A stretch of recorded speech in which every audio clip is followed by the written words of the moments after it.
다 같이 신앙 고백함으로 새벽 예배를 예수님의 이름으로 시작합니다. 주는 그리스도시요 살아계신 하나님의 아들이십니다. 아멘. 전능하신 하나님 아버지, 오늘 또 우리에게 새날을 선물로 주셔서 믿음의 사람으로 살 수 있도록 축복하시니 감사합니다. 어떠한 현실에 맞닥뜨린다 할지라도 믿음을 선택하게 하시고 믿음의 생각을 하게 하시고 믿음의 말과 행동을 함으로 믿음의 역사들을 경험하게 하옵소서. 우리 모든 세은혜교회 성도들에게 큰 믿음을 허락하여 주시옵소서. 주 예수님의 이름으로 기도합니다. 아멘. 찬송가 384장입니다. 나의 갈 길 다가도록 예수 인도하시니 내 주 안에 있는 긍휼 어찌 의심하리요. 384장입니다.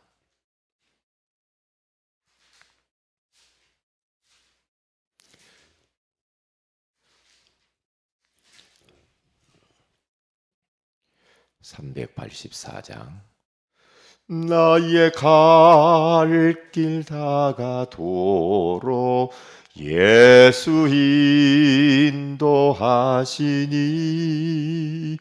내 주 안에 있는 긍휼 어찌 의심하리요.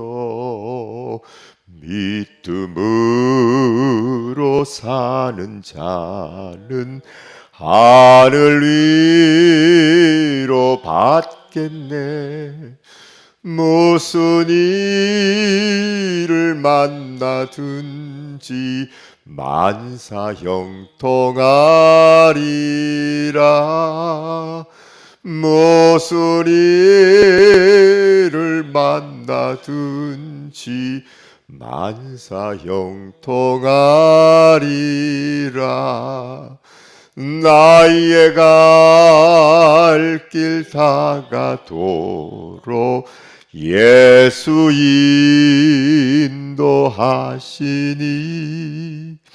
어려운 일 당한 때도 족한 은혜 주시네.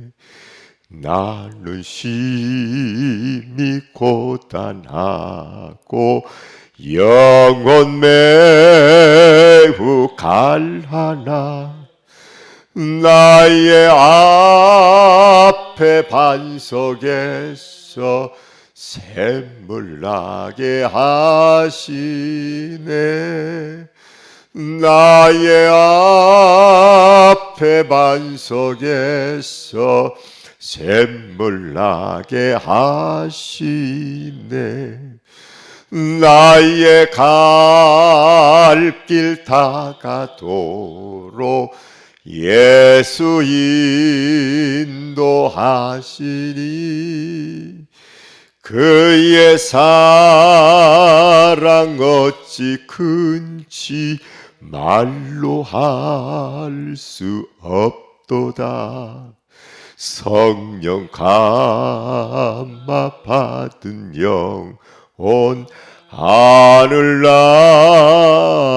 갈 때에 영영 물을 나의 찬송 예수 인도하셨네.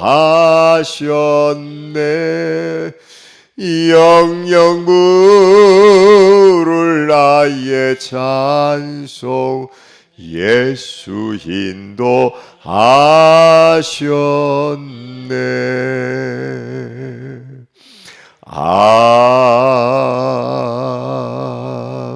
아멘.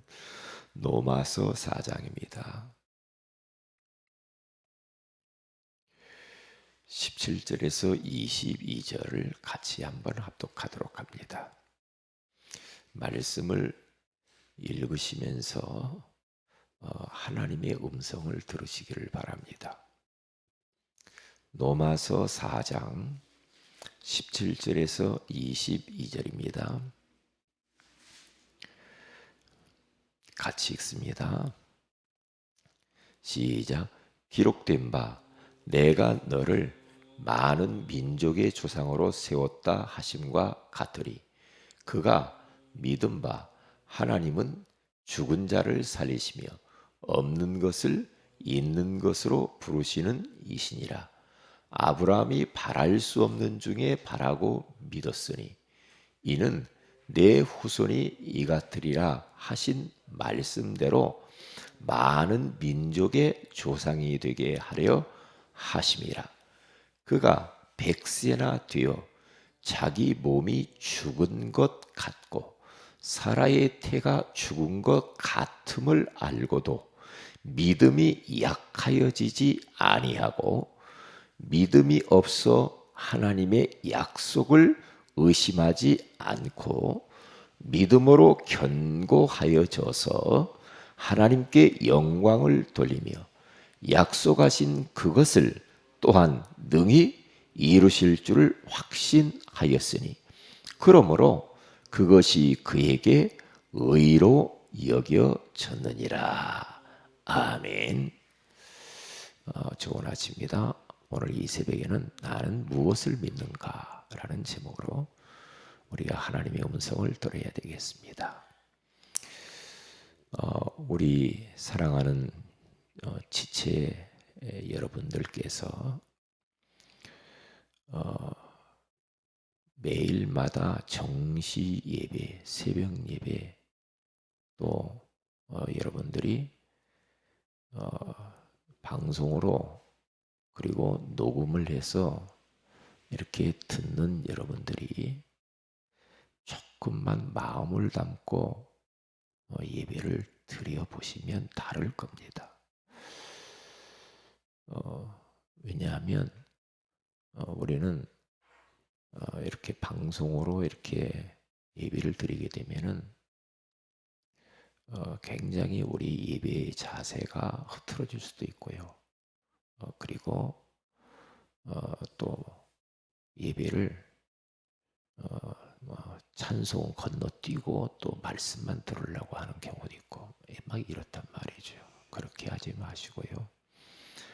마음을 담고 기도로 준비하시고 찬양도 똑같이 찾아서 같이 불러야 됩니다.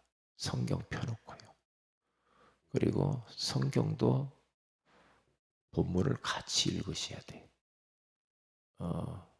그래서 하나님 나에게 말씀하여 주세요. 내가 주의 종이 듣겠습니다. 이런 마음을 가지고 하나님 앞에서 그렇게 하셔야 됩니다. 그러면 그리고 여러분들이 예배를 딱 드리고 나면 그 말씀 붙들고 적어도 5분, 10분 정도는 기도를 깊이 더 하셔야 돼요. 왜냐? 지금 목사님들이 이구동성으로 하는 말이 사람들이 말씀 듣고 그냥 도망간다는 거예요. 어디 가서 훈련 받으면 말씀 듣고 그냥 축도도 끝나기 전에 다 도망간대요. 옛날에는 그렇지 않았다는 거죠. 말씀 듣는 것도 중요하지만 그 말씀을 붙잡고 기도하는 것이 중요하다는 거예요. 기도해야지 그 말씀이 나에게 성취되어지기를 위해서 기도해야 돼요. 그러면 예배가 달라져요. 예배가 달라져요. 그리고 예배 때마다 잡념이 많아요. 잡념이 많기 때문에 예수의 이름으로 결박을 하셔야 돼요. 그리고 자꾸만 또 이런 졸리고 그래요. 졸리는 것은 좋은 건 아니에요.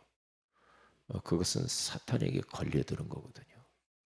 예수 이름으로 졸음 마귀를 몰아내야 돼요. 그러면서 정신 바짝 차리고요. 앞을 쳐다보고요. 왜냐하면 아래 쳐다보면은 졸려요.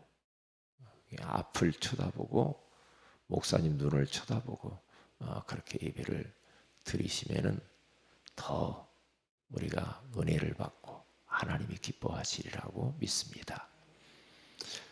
오늘 새벽에는 나는 무엇을 믿는가?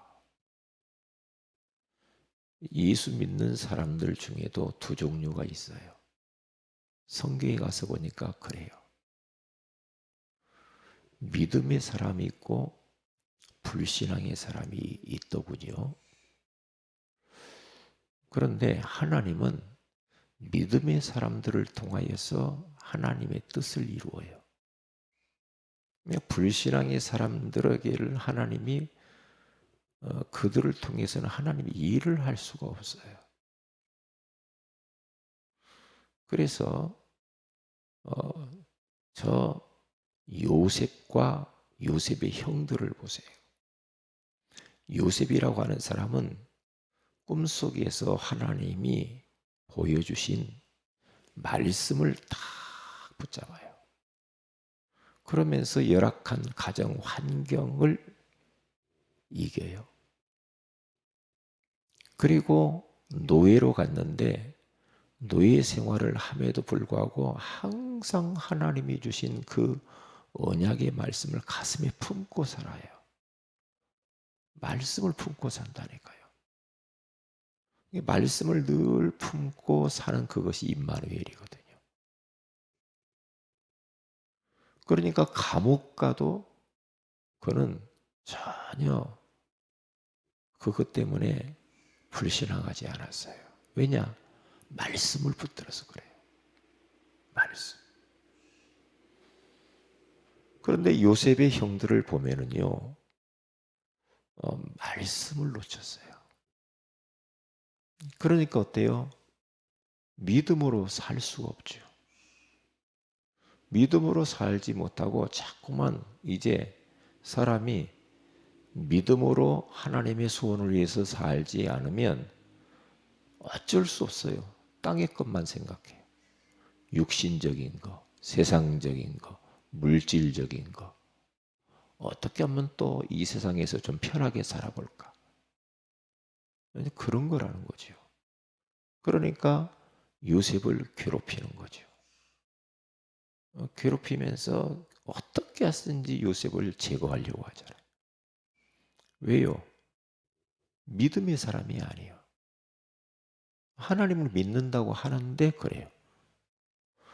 다윗과 사울 왕도 마찬가지예요. 하나님을 믿어요. 그런데 다윗의 가슴 속에는요, 어려서부터 하나님의 말씀, 거기에 완전히 붙잡혔어요. 그러니까 성령의 감동을 입어서 시편을 73개나 썼어요. 그러면서 다윗을 보면은 하나님이 주신 그 말씀을 다 믿었어요. 이게 말씀 따라 살았다니까요. 믿음으로. 골리앗이 이스라엘 백성들을 쳐들어왔을 때 이 소년 다윗은요, 절대 골리앗 때문에 두려워하지 않았어요. 왜냐? 하나님을 믿었거든요. 왜냐? 하나님의 말씀이 어린 다윗의 가슴 속에 있어요. 그러면 하나님의 말씀이 다윗을 지키게 돼 있어요. 우리 성도들의 삶은 사실 하나님 말씀이 지키는 거예요. 위기를 만났다. 위기에서 우리가 어떻게 그것을 극복합니까? 말씀을 붙들어야 되는 거죠. 말씀을. 그러면 승리하게 돼 있어요. 그러니까 골리앗이 탁 나타났을 때 다윗이 뭐라고 합니까? 너는 칼과 창과 단창으로 내게 나오지만은 나는 네가 모욕하는 이름 만군의 여호와의 이름으로 내게 나가노라 하면서 이 물맷돌을 돌리면서 하나 딱 던졌는데 골리앗 머리에 맞아서 승리를 하잖아요. 왜요? 다윗의 인생을 보면은 하나님의 말씀을 굳게 붙들고 믿음으로 딱 살았어요. 그러니까 우리가 하나님의 말씀을 믿는다 이렇게 말을 할 때요, 그것은 하나님을 믿는다는 말이거든요. 왜냐? 하나님의 말씀은 곧 하나님이십니다. 예수님은 말씀이십니다. 그렇죠? 이 성경 하나님의 말씀 66권은 사람의 뜻으로 난 것이 아니라고 베드로는 이야기를 하고 있어요. 그리고 디모데후서 3장 16절에 가서 보면은 모든 성경은 하나님의 감동으로 된 것으로 교훈과 책망과 바르게 함과 의로 교육하기 위하니 이는 하나님의 사람으로 온전하게 하며 모든 선한 능력을 갖추게 하려 하심이니라 그랬거든요. 이거 보세요. 모든 성경은 하나님의 감동으로 쓰여졌다는 거예요. 다시 말하면 성경의 저자는 하나님이시고 성경의 저자는 성령님께서 그렇게 하신 거예요. 그렇기 때문에 말씀을 믿는다 할 때 하나님을 믿는 거예요. 말씀을 믿는다 할 때 예수님을 믿는 거죠. 말씀을 믿는다고 할 때에 성령님을 믿는 거예요. 그렇죠. 그러니까 우리가 말씀 붙들고 산다, 이 말은 하나님을 의지하고 하나님을 믿고 산다 이 말이요. 그리고 성령의 인도 따라서 산다라는 말이거든요. 하나님 말씀만 진리입니다. 하나님 말씀만 영원합니다. 그렇기 때문에 말씀 붙들면 말씀 붙든 자에게 하나님은 그 말씀을 성취시켜요. 그래서 창세기 1장 1절에서 13절에 가서면 하나님은 이 우주 만물을 만드실 때 말씀으로 창조하셔요. 빛이 있으라 그래요, 하나님. 그런데 빛이 있었고 그대로 되니라 그래요. 그거 보세요. 왜냐? 하나님의 입에서 나간 말은 하나도 그냥 돌아오는 법이 없다라고 이사야서 55장 8절부터 10절에 잘 나와 있어요. 하나님이 뭐라고 말씀하세요? 내 입에서 나가는 말은 반드시 이루고 돌아온다고 그랬어요. 무엇과 같이 하늘에서 이슬이 내려서 땅을 적셔서 곡식과 열매를 맺듯이 하나님의 말씀은 그렇다는 거예요. 그래서 이사야서 우리가 40장 6절에서 8절에 가서 풀은 마르고 꽃은 시드나 여호와의 말씀은 영영이 서리라 함과 같으니라 그래요. 하나님의 말씀만 영원한 겁니다. 사람의 말이 아니라는 거예요. 그래서 우리는 말씀 붙들고 살아야 돼. 나는 무엇을 믿어야 되는가? 하나님의 말씀을 믿고 붙들고 말씀 따라서 살면 돼요. 예수님께서 베드로에게 나타나가지고 누가복음 5장 5절에 가서 보면은 고기를 밤새도록 잡았는데 고기 한 마리를 못 잡은 거예요. 그러니까 얼마나 베드로가 낙심했겠습니까? 예수님께서 베드로에게 말합니다. 깊은 데로 가서 그물을 내려라 그래요. 그런데 베드로가요 뭐라고 탁 말하냐? 말씀에 의지하여 그물을 내리나이다. 말씀에 의지해서 그물을 내려요. 깊은 데로 가면 고기가 없는 것을 베드로는 더 잘 알아요. 그러나 자기가 알고 있는 그 상식을 넘어서서 말씀에 의지해서 그물을 내리는데 그물이 찢어질 정도로 많은 고기를 잡아요. 거기서 베드로는 예수님 앞에 덥석 무릎을 꿇어버립니다. 주님, 나는 죄인으로서이다. 나를 떠나소서. 이 말씀의 역사를 봐버려야 돼요. 말씀의 역사. 틀림없거든요. 그렇기 때문에 성경 속에도 그러지만은 우리 크리스찬들에게도 두 종류의 사람이 있다는 거예요.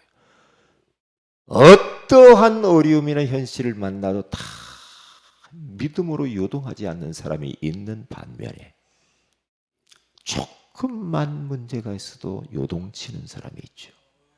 왜냐? 믿음으로 살지 않아서 그래요. 어떤 분은 이래요.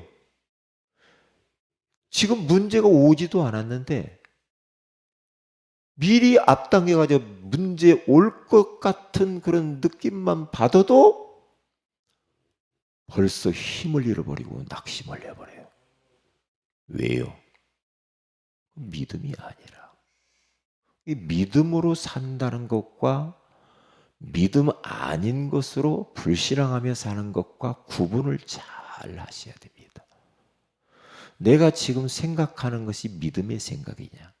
내가 말을 툭툭 하는데 이게 믿음의 말이냐 믿음의 말이 아닌가를 가려내야 됩니다.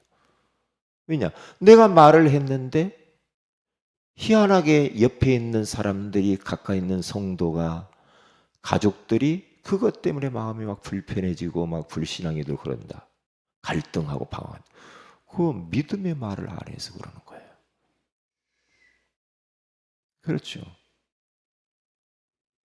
그래서 우리는 항상 어떤 현실을 부딪힌다 할지라도 믿음을 선택을 딱 해야 됩니다.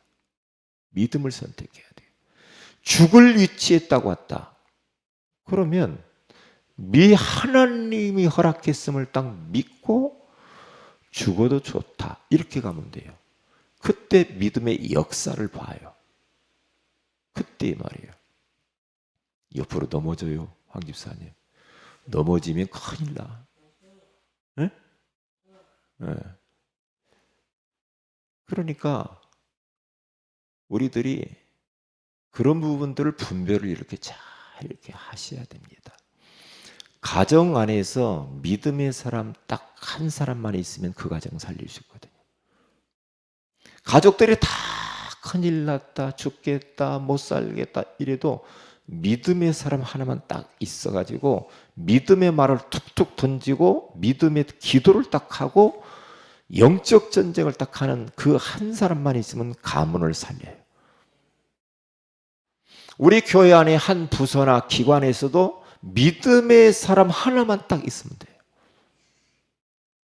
그러면 살아요. 다 불신앙해도 아닙니다 하면서 믿음을 선택을 하는 사람 있으면 살아요. 그러니까 개인도 믿음의 사람이 되어야 되지만은 교회라고 하는 이 공동체도요, 믿음 있는 교회가 있어요. 믿음 있는 교회. 전혀 요동이 없는 교회가 있거든요. 그래서 오늘 또 우리들은 그래서 믿음으로 살아야 돼요. 나는 무엇을 믿는가? 하나님의 말씀을 믿는데 그 하나님의 말씀은 곧 하나님이시다. 그래서 요한복음 1장 1절에서 쭉 가서 보면 태초에 말씀이 계시니라 그러잖아요. 이 말씀은 하나님과 함께 하셨고 이 말씀이 곧 예수 그리스도라고 말해요. 그렇죠? 말씀이 곧 하나님이라고 말해요. 그래서 하나님은 끊임없이 우리에게 지금도 말씀을 주시고 말씀을 이루어 가시고 우리가 말씀 붙들고 기도하는 것을 응답하시고 그렇죠? 지금도 하나님께서는 이 말씀을 타고 믿음의 사람들, 믿음의 말을 하는 사람들을 타고 다니시면서 구원의 역사를 이루신다니까요. 복음은 말씀을 전하면서 구원의 역사를 계속 지금도 성자 예수 그리스도께서는 삼저주를 꺾으시고 성령 하나님께서는 우리 안에 항상 함께 하시면서 말씀으로 우리를 인도해 가시고 연약한 줄 너무 잘 알기 때문에 성령의 충만한 능력을 우리에게 부어주시면서 어마어마한 권능을 우리에게 주시는 줄로 믿습니다. 그 하나님이 지금 이 자리에 계십니다. 우리 안에 계십니다. 그걸 믿어야 돼요. 그게 믿어져야 되죠. 그리고 아브라함뿐만 아니라요. 저 믿음의 사람을 다 보세요. 히브리서 11장 16절에 가서 보면은 그 믿음의 사람들은 더 나은 본향을 사모하면서 살았대요. 나은 본향, 천국. 항상 잊어버리지 말아야 됩니다. 항상. 우리가 고향을 두고 타향에서 살면 항상 고향 가고 싶은 마음이 있잖아요. 고향 가고 싶은 마음이 다 있어요. 연어, 작은 연어를 저 강원도 양양에 가서 보면은 이 치어들을 방류하잖아요. 그렇죠? 그러면 그게요, 온 태평양을 돌아가지고 수년 동안 몸집을 키워가지고 막 팔뚝만한 연어가 되어서 다시 돌아와요. 연어가. 희한하죠. 이유가 있어요. 예. 나온 곳으로 다시 돌아오고 싶은 그 회귀 본능이 있단 말이죠. 우리 인생은 더 나은 본향을 사모하면서 살아야 돼요. 천국. 그것을 순간 놓치는 순간에요. 우리는 땅의 것에 집착합니다. 또 돈. 또 막 세상의 것에 집착하고 빠지고 그렇게 돼요. 그러면 안 돼요. 늘 나는 천국을 소망하면서 살아야 돼. 그러면 이 땅 위의 여러 가지의 사소한 것들에 매몰되지 않아요. 왜요? 다 믿음의 사람들이 그렇게 살아서 그래요. 그래서 오늘 하루도 나는 무엇을 믿는가? 하나님의 말씀, 성삼위 하나님, 그리고 가야 할 천국입니다. 오늘도 승리하시기를 주의 이름으로 축복을 드립니다. 기도합니다. 하나님, 오늘 이 새벽에도 나는 무엇을 믿는가? 라는 소중한 말씀을 주셔서 감사합니다. 성경 속에는 두 종류의 사람이 있습니다. 믿음으로 살았던 사람, 반대로 늘 불신하고 의심하고 갈등하는 사람이 있었습니다. 하나님, 우리 세은의 교회와 우리 모든 성도들이 어떠한 현실 가운데서도 믿음을 선택하고 믿음의 사람들이 되어서 하나님이 그토록 원하시는 세계복음화를 이루게 하옵소서. 믿음의 후대와 제자를 남기게 하옵소서. 오늘 노예가 있습니다. 노예 축복하시고 전도와 선교하는 후대를 살리는 노예가 되게 하옵소서. 주 예수님의 이름으로 기도합니다. 아멘. 하늘에 계신 우리 아버지 이름이 거룩히 여김을 받으시며 나라의 임하옵시며 뜻이 하늘에서 같이 땅에서 이루어지이다. 오늘날 우리 길로 양식을 주옵시고 우리가 우리에게 죄인 자를 사해 준 같이 우리 죄를 사해 주옵시고 우리를 시험에 들게 하지 마옵시며 다만 악에서 구하시옵소서. 내게 나라 원세와 영광이 아버지께 영원히 있사옵나이다. 아멘. 기도하십시다.